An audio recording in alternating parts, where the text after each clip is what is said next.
Welcome to the Heat Pumps podcast. My guest today is Brent Davidson, the founder of the U.S. Heat Pump Summit. Welcome to the podcast, Brent. Thanks for having me, Shraz. Excited to be here. Yeah. So you're not a contractor and you're not originally from the heat pump world. Would love to hear your story about how you got here. Yeah, absolutely.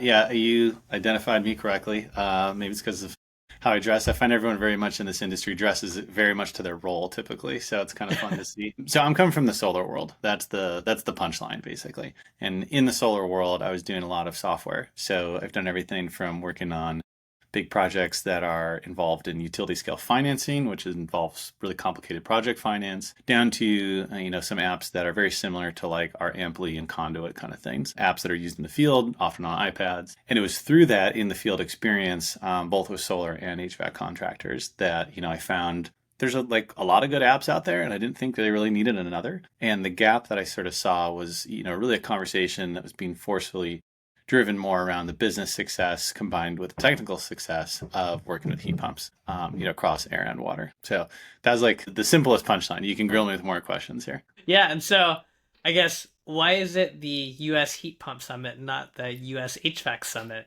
Yeah, it's a good question. So, as I started looking around, the same thing of how our contractors being supported with this transition to heat pumps, it just sort of became clear that there needed to be a dedicated conversation. I went to AHR and I went to some other local events and just found a wide variety of answers, and even within the industry, a variety of misconceptions, on heat pumps that even as a non-contractor, but someone who, has been diving into the building performance, building science world, knew to be misinformed people who are a long time in the industry. So all very reasonable stuff. Change takes time. You got to learn new things. But I canvassed around and found that there was no heat pump specific trade show conference, like nothing that had a heat pump in the name. There are other things that are getting very close to, covering these things because that's where the industry's going. But once I saw that, I was like, all right, there's something here. And took a little bit of flyer on the first one. I'm out here in the San Francisco area, and I found some good university space to host an event. So that was fall of 2023. And the idea originally was actually to get some folks kind of like ourselves together with contractors, folks coming from the technology world, and together with folks who know how to use the tools and read a measuring tape because we can't do without them. And then it really just quickly morphed into technical training, and now our recent sort of more focusing into the business side as well. Yeah, and I guess along the lines of that technical training, a lot of the manufacturers already have their training programs and all of that. Like, how do you see this slotting in with what they do? Yeah, it's a good question. So I see it as super complementary. The trainings that are coming from the manufacturers, are going to be more equipment specific, which is great. You got to know how to do that. The difference between attending, manufacturers training and this is going to be more comprehensive, A, across the whole building, B, across, the business aspects too. So especially if you're, kind of the owner manager audience, whether that's a technical manager or a sales manager, there are a lot of successful contractors getting on stage and sharing a lot of behind the scenes stories. We do still have a lot of technical content. So if you're, especially coming in pretty new to heat pumps, there's kind of content that's sort of 101 through 104. If you're coming in a little bit more advanced, really to look at, how do we, do some more building science, more advanced techniques, et cetera. When can I get away with maybe not doing a blower door? When do I need to? And these different things. I don't want to get too much into it because again, I'm not a contractor. We have a good speaker committee of experts in that area. But yeah, it's generally tilted a little bit more towards the owner manager audience, but there's still a lot of technical training there as well. Yeah. So you had your first summit. And remind me, have you had a second one as well, or is this upcoming one going to be the second issue? Yeah, so this will be the third. So Third. good question to clarify. And the first one's out here fall of 2023. Had a really successful turnout, especially for I had very limited initial network in HVAC, but I got connected with Bill Spohn of True Tech Tools, who I shout out Bill's on awesome. all the podcasts. Because him and subsequently, by extension, True Tech Tools was the very first sponsor of the U.S. Heat Pump Summit. And frankly, that, support gave me a lot of confidence to pursue it. Coming into wanting to do a second one, there was this slight wrinkle, which I was getting married in 2024. So I had to fit that in the calendar as well. I ended up kind of rushing to do the second event in Denver ahead of my wedding so that I could be, sort of free from summit needs at that time. But it worked out. We had, sort of similar format. I'd say the first two were sort of the MVPs. really getting to know people, kind of testing out the content, testing out the need and demand. And now that we've seen that this model, this kind of comprehensive event that also includes like the rebate players and et cetera, something people want. Now it's pretty obvious to bring it to Massachusetts and the Northeast, where it's like kind of heat pump HQ across the country. And the summit is just like one small part of the whole ecosystem that you're trying to build, right? Yeah. So I should go back one answer and say that even though it's Massachusetts, this is like a national scope event.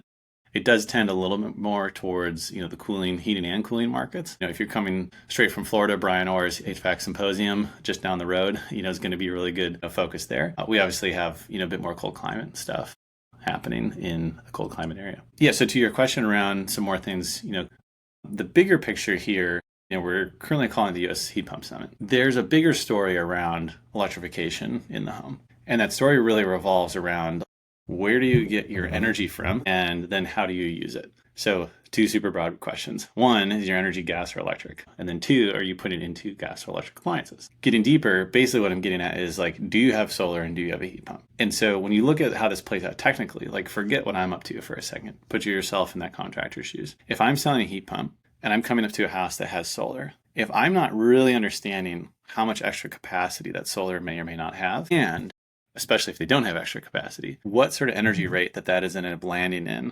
when that heat pump is in some peak demand scenario, I'm potentially really setting that customer up for some major electricity bill surprises. Same thing if I'm a solar contractor and that house is likely to get a heat pump, so not the load of the heat pump's not reflected in the bills yet. How do I analyze that load? Am I equipped to do one of a dozen different ways that I can figure out, at least a pretty good ballpark number of what the load on that heat pump's going to be? If I'm not accounting for that load, same thing. I make the solar sale, happy customer, 2 years go by, they get a heat pump. What's going on here? We really want to start more conversations around how do we solve what is increasingly a larger link between the trades as the home goes electric. Throw in the EV charger, throw in like the hot tub. I always like calling out the hot tub because like it's not a new piece, but it's the best piece of electrical equipment in the house. And it is a decent bit of load. As we grow, we're going to figure out how to bring in solar and electrical into what is already an HVAC and plumbing event. And then be saying, and this can get into some business areas we're talking about too, you need to know a little bit more about these cross-trade situations than you used to. And then more originally to your question, what's the problem with an event? It's only 2 days out of the year. So how do we reach you in your inbox? How do we reach you with some newsletter information? How do we be supportive of the transition that your business is going throughout the whole year? Yeah. I'd love to dig into that a little bit more because a lot of the points that you touched on are things that contractors traditionally haven't been well equipped to handle with, right? Like if you're talking about HVAC for probably the past 100 years or so, it's like whatever furnace is in there right now, you go to the supply house, you give them, it's like, I have a 17-inch cabinet, 100,000 BTU furnace, like I want something that goes in there. You pull it out, you pop in a new thing. Like there's not really math, like there's not like, this is underselling it, of course. There is definitely math, like people are using like duct sizing calculators, all of that, but really it's like you're not thinking about the utility bills. No one's thinking about time of use rates or like which rate Exactly. plan you need to be on and like all of those questions. Like, do you think that I imagine there's some self-selection that goes on, right? Like people that are actively coming to the Heat Pump Summit are people that are asking these questions, thinking about these things, know that there are gaps in their knowledge that they need to fill. But like, what about everyone else? Yeah, it's a good question. So I'll make a slight risk of speaking out of turn as not a contractor. A contractor's told me a funny saying, and you maybe have heard this. I don't know if it's been on the podcast yet. That an HVAC tech will try anything once as long as his granddaddy did it. And there are some good reasons in human psychology why someone might not jump to the latest thing. I mean, coming from the technology world, we kind of rush towards new stuff, as in equating new is better. And I think in much of the rest of the world and in this industry, it's let me see what shakes out and actually has value, and then I'm going to use it. So smartphone's a perfect example of that technology. 2010, did it make sense for every contractor to have a smartphone? No, absolutely not. I mean, it's 3 years into the iPhone. There was not the ecosystem we have today. Does it make sense today? Yeah, absolutely. It's been proven. Ecosystems have been built around it, et cetera. So in terms of who this summit attracts, what we're finding is it's kind of Contractors taking heat pumps seriously, taking time out of their day, traveling, in some cases to come to an event called the US Heat Pump Summit. There's a really strong overlap with the folks who are forward thinking in the industry and who come to this event. And so for listeners who are thinking of maybe attending, I mean, my pitch is one, obviously, we're working hard on putting great content together with great speakers and great partners. But at the same time, and personally, I honestly think the bigger draw is your fellow attendees. And so we're also putting stuff together on hosted roundtable conversations where you can, dig into some corner, in an 8-person up to 8-person table, and actually get to know each other. So, that's kind of who attends. And we hear feedback from sponsors, exhibitors, that these are the best contractors at any event. I don't know off the top of my head if I have the thumbs up to say it, but there's one of the major manufacturers who's been a supporter of all 3 events, who has said this is the best event that they've come to, and they're spending 7 figures at AHR, because it's curated. It's heat pump only, again covering water heating and HVAC. But the folks are just they're just passionate, they just care, and they're the same folks that are like your listeners here. You're not dialing into this podcast if you're just phoning it in at your job, and same thing. You're not coming to the US Heat Pump Summit if you're not motivated. Yeah, and I guess like our audience is everyone from homeowners to contractors to people working at utility programs, rebates, like policymakers, all sorts of people. Like, who does your conference make sense for everyone? Like, who is the best person that's going to get the most value out of this time? Yeah, it's a good question. I mean, to attend, you do have to do a manual J of your own living space and send it to me, and then I ACA review it to make sure you. No, I'm just kidding. I would say You're going to have 0 attendees. No, just kidding. But the main target attendee is your sort of like owner manager and a bit technical in the field attendee. Or sorry, an employee of a contracting firm that's working with heat pumps. Bigger picture, if you're listening to this podcast, you're welcome. I mean, this is, a very specific topic and a very specific audience you've grown here. If you're a homeowner, I'd say, be ready to dive in quite a lot. This is not really designed for homeowners, but at the same time, if you're so motivated on this topic, you're probably, maybe even considering a career change. You're, really just having some house of perfection that you're working on, and you're going to want to go find the best manufacturer. We're not really turning people away from it, but the content is designed in a way where the really by far the bulk of the attendants, are in the field contractors, just because the type of content that's in there, it's going to be over the head of a lot of homeowners. Yeah. You talked a little bit about owner managers and like people in the field. And I think that's a great point to touch on. We had a guest article from Drew Tozer a few months back, and he talks about how important partnerships are in HVAC and how in his role, he found that he partnered with someone very technical. He's more of a communicator and a salesperson and can kind of connect with the homeowners. And he found that partnership of those 2 people together helped a lot. And like the traditional career path for HVAC contracting companies, right, is like you work at a company for a few years.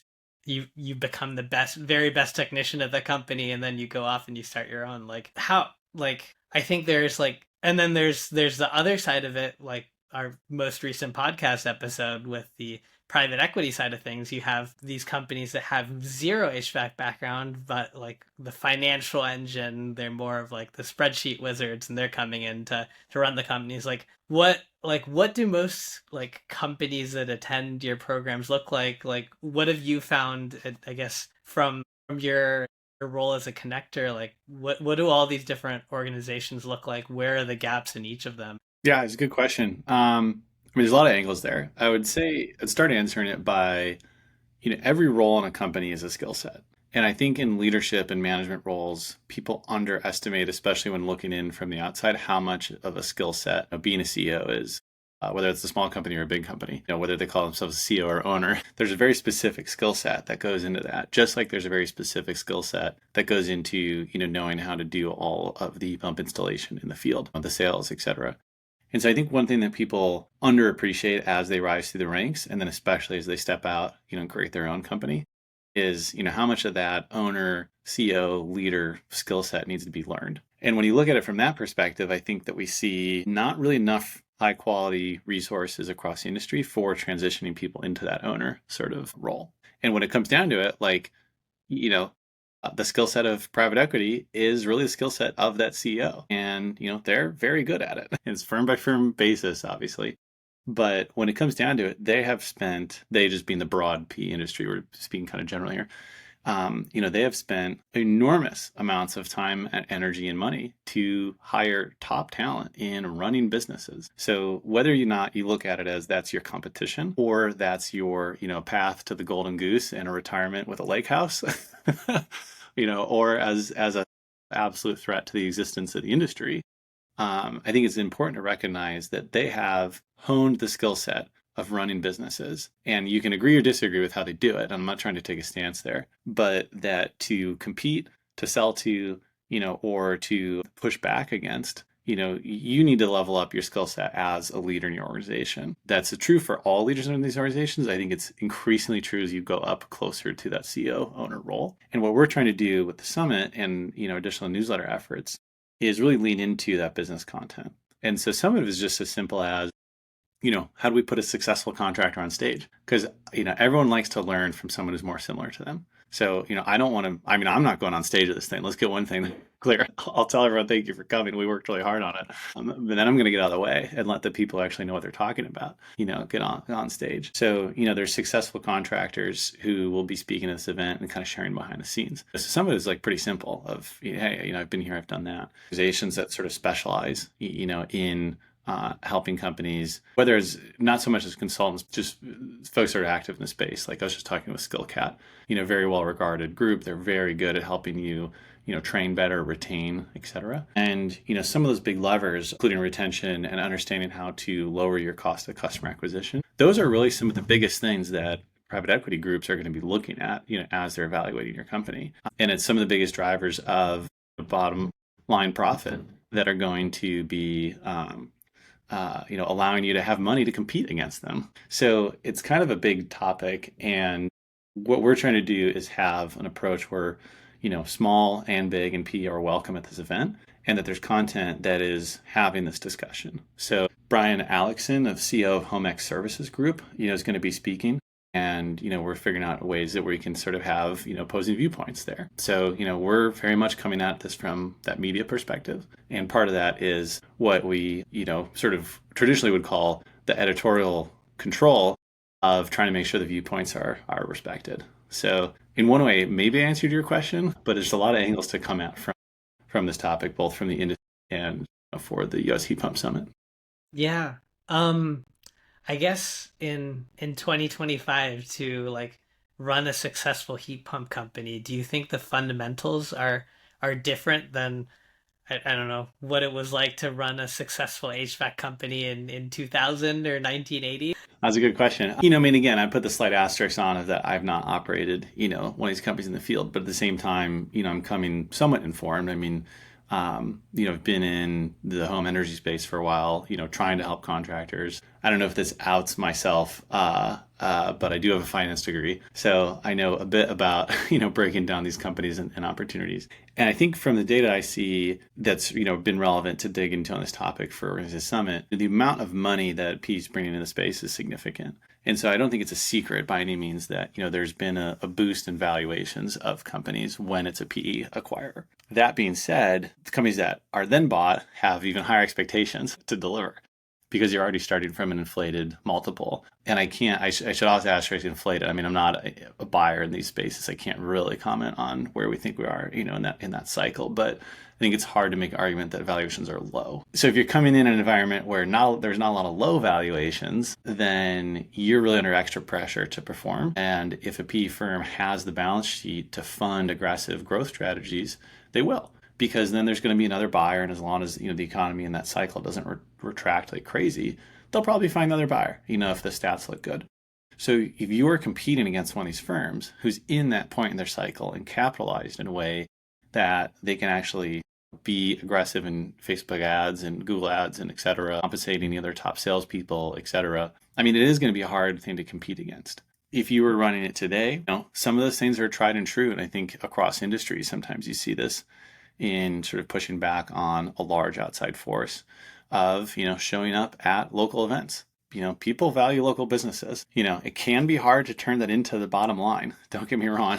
And I think we see that with some of the bigger picture, where things are manufactured conversation. But with local business, being at the farmer's market, being at, a sports tournament, showing a local face. Most of these companies often hire folks who have been in the communities for a long time, lean on those connections. The private equity world moves in cycles, and HVAC will not be the investment du jour in 10 years. But I guarantee you, 9 out of 10 of the contractors listening to your podcast right here plan on being in business in 10 years. So some of those things are back to the basics, but I would say you do have to really make sure that you are showing up where you can from a competitive standpoint online. So you're not going to have the same size budget, but at the same time, can you look at your site and maybe even get a friend to be a customer, or maybe a friend who doesn't like you very much. They'll give you more honest feedback.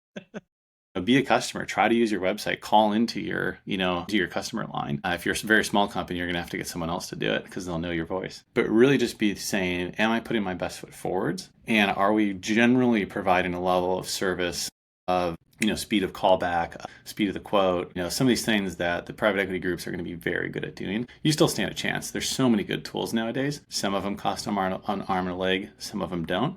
But it doesn't cost you that much to look at all touch points across your business and really make sure that you're running a tight operation from that perspective. Yeah. You mentioned that 90% of contractors listening to this podcast probably want to be around 10 years from now. I saw this interesting statistic from the Department of Energy, and I talk about this one all the time. It's like 70% of new HVAC companies fail in the first year of operations, and 20% fail in each like successive year. And from your vantage point, where do you think people are like missing the mark most often? Like where what are the mistakes people are making that are leading to those failures? That's a good question. Well, one, I'd say they're in good company. I mean, if you look up those, government stats for all, small businesses, they're not super favorable. So, Yeah. it's tough. I mean, it's tough to go out there. I mean, each situation is going to be different, but like on that PE thing, I mean, here in the Bay Area, and this is something that maybe you can speak to as well. It's very competitive market. I mean, it's a market with a lot of homeowner money. And thus it's a market with a lot of private equity money. It's a major city. It's on the map for every private equity firm buying companies. It's in a climate, that's great. It's got a customer base that's great. So, if you're thinking about starting in the Bay, you're going to have, some sort of differentiation. I know there's they rebranded. I'd have to Google it, but there's a small company in the East Bay that's had a really good start, and it's just kind of some of it's down to the basics. They're guys in Berkeley. They know the community. They're delivering really good product, and they're easy to work with. It's a small company. They have really knowledgeable person answering the phone. It's a team of 4 or 5.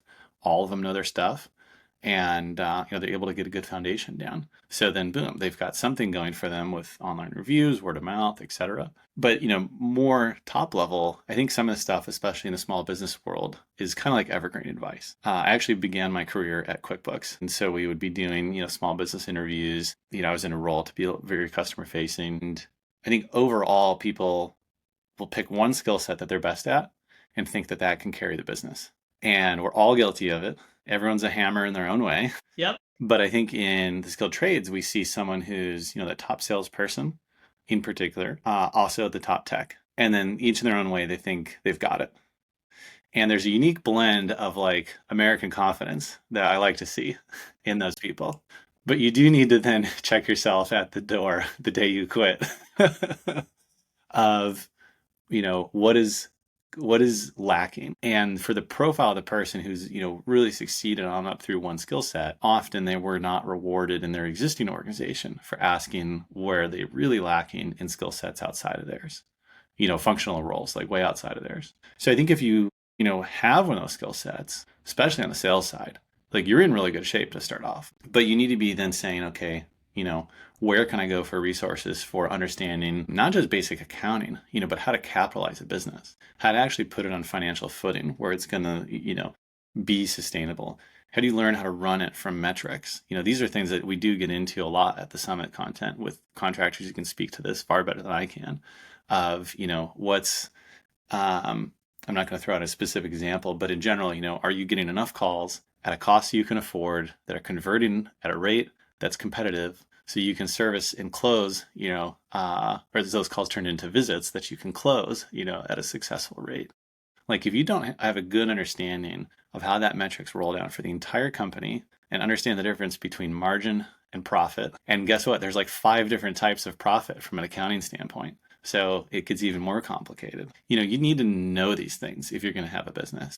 And then guess what? You have to deal with HR. You have to deal with, hiring full-time employees and, we've linked insurance to running a business, so you got to figure that out. There's just a lot. So I think those things are kind of what I see taking down small companies. But in particular, to sum up what's like kind of a chat GPT-able answer, it's expand outside your, existing knowledge and really make sure you have an understanding of the finances of the business. And then know that you need to check your ego at the door and find pride in bringing a team together, not the skills that you have, because it's the team that's going to bring it across. Yeah. No, I think that's great advice, and I'm in a few Facebook chat groups with other like small contractors, and so I see a lot of the things that you pointed at come up all the time. It's like, how should I price this job? What is margin? What is markup? Like they're like very fundamental. Like it's really like 90% of it is the fundamentals, and if you get the fundamentals down, everything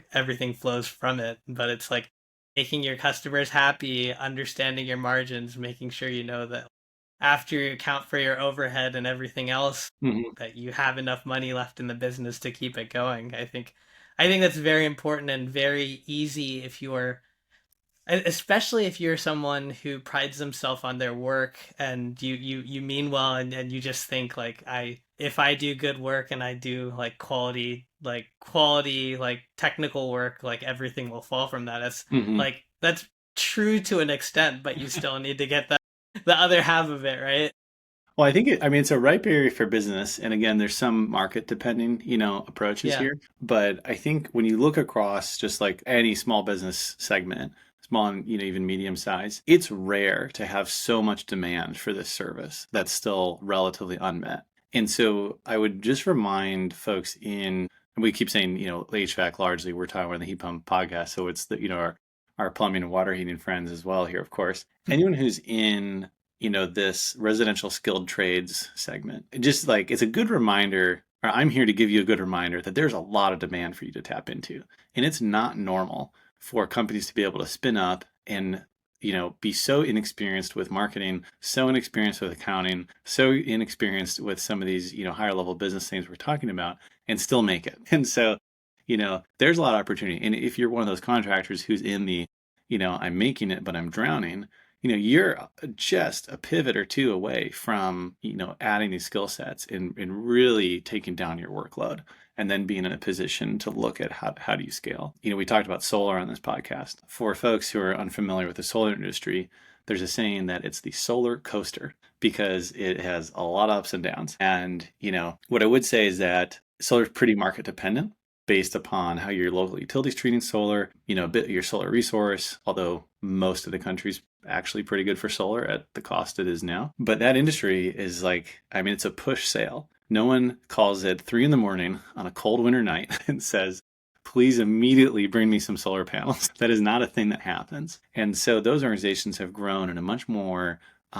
sales savvy way. There's all the usual problems of, 5%, I don't know what it is, but let's say 5% of the market are, unethical players. So it's given, the industry a bit of bad rap. But HVAC would be lying and plumbing. Every skilled trade would be lying if, facing residential would be lying if they said that there weren't, similar folks in each trade. But, solar companies really are out there like grinding for these sales. I mean, really grinding. Door to door sales. Like imagine doing door to door furnace sales. I mean, this is not a thing. I mean, I don't know. I mean, I'm sure some people do it, but I mean, that's like a bedrock of some very large solar companies, and it works because the numbers work. You have your funnel. It's generally an early career person who's doing it. People get really good at it. They have aggressive sales plans. But your person who's wanting to come out and start, a company working on heat pumps, let's say whether you're just doing water heating or you're doing the HVAC side, there's so much demand for you to tap into. If you can get that approach really solid and really inform yourself and fill in your skill gaps, like, there's demand for you. and you'll find your way. Yeah, I would like to talk a little bit about the roller coaster though, because I think there are two roller coasters in heat pumps that it maybe not to the same level as solar, but it's definitely there. Like one is kind of the current roller coaster of like rebates and incentives, right? Like we may or may not have the 25C federal tax credit come next year.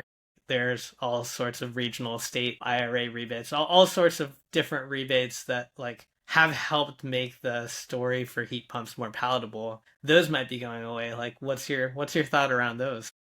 Yeah, geez, oh, you're teeing up a softball question for me here.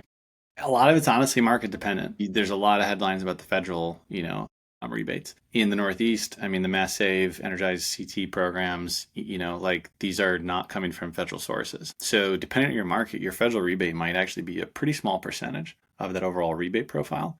In other markets, it might be the only one. At the same time, your fuel switching cost of gas to electric like matters a lot too. So I'm doing my best to just hedge all of my answers here, Shreyas, because you're asking a tough question. I think ultimately, my understanding is I've come in from the solar world, and I think your other guests, talk about this too. If you can solve the comfort problems, you can make the sale, and it's a home by home dependent situation. But like that's really what we're leaning into of trying to provide training on is how do you connect that good technical work with a business environment in your company that's going to have that technician doing the extra building science piece that might only be 20 minutes but might be the key to that heat pump outlasting its expected lifespan, for example. So I think the long-term pieces are very much there because you're not just selling on this economics like you more are in solar. You're selling on ultimately that comfort. So that's I think the best answer I can give. I'm not a policy expert. We have our hands full organizing the summit, so we have relevant rebate groups participating. I can say we're in touch with we talk with the Energy Star program, and it's been interesting set of turn events over there. So there's a lot happening, but I think every moment you worry about a federal rebate is a moment that you're missing an opportunity to be doing some of the things we were talking about earlier in the podcast. You have evaluating and auditing your own customer experience. Getting with HVAC specific lender, HVAC business, plumbing business, a general construction business, like these are all not small businesses. They're like complex, asset heavy, you have to hold inventory in most cases. This is very different than, the shops you see in retail. Retail has to hold inventory too, but this is expensive stuff. Yeah. HVAC, groups are selling. Yeah. So getting specific with those things, are just as important and could be saving you maybe even more money than some of the rebate sales that we might miss out on if those tax credits go away. Sure. Yeah. And then let's talk about the smaller roller coaster, which happens every year, and that's the cyclicality of the seasons, right? Like you talked about like 3 a.m. on a cold winter night, like that's when HVAC companies get their calls. But how do you handle I think one of the incredible things about the heat pump opportunity is it's something that applies year round in a way that one-to-one furnace change out never quite did. Like most of our customers for Vayu, they're not customers that had their furnace go out last night. They're people that have been thinking about getting a heat pump for years. They've done their research. They've maybe taken a course on electrifying their home. Like they're a very different buyer profile. So like how do we fill out the rest of the year that has traditionally been like revival time for a lot of HVAC companies? Yeah. I mean, one simple answer that's not comprehensive but pops into mind is, partner with a solar installer. I mean, they're out there every day, and they're not out there, and they're probably still out there on the hot days. I don't know if they're out there in the blizzards. That's not a good time to sell solar. Your entire thing. I think there's two other things that are kind of misunderstood about contracting businesses, and this is just from my analyst type hat. So feel free to call me on it. But is really not a full comprehensive understanding of if you any business that sells to a homeowner is defined by its cost of customer acquisition. And then any in particular skilled trades firm that's serving the home, its value is largely dependent on its ability to continue to hire great employees because that pipeline and that brand reputation you have in that market, that really determines what your company is going to be in 5 years. If all your best people leave, can you replace them? Have you built a brand of reputation, a training program, and a pipeline of traditional and non-traditional candidates that can actually come in and help your company succeed. So some of that speaks to fundamentals. Some of that speaks to being a little bit more creative around customer who's going solar is definitely going to be a customer who's interested in having a conversation on a heat pump. I mean, they got free fuel coming off their roof. And your solar installer is going to be really excited to be able to have a reason that they finally understand to sell a bigger system, because those panels are not cheap. And, just like you like selling a box or a tank, they're happy to sell a bit extra panels, on the side there. Um, you know, More like marketing campaigns and stuff like that. I mean, that's a little bit more your court. I can't speak, quite as much to that, but it does still come down to, that planned replacement is easier on everyone. And your cost of customer acquisition, like, it's pretty competitive online.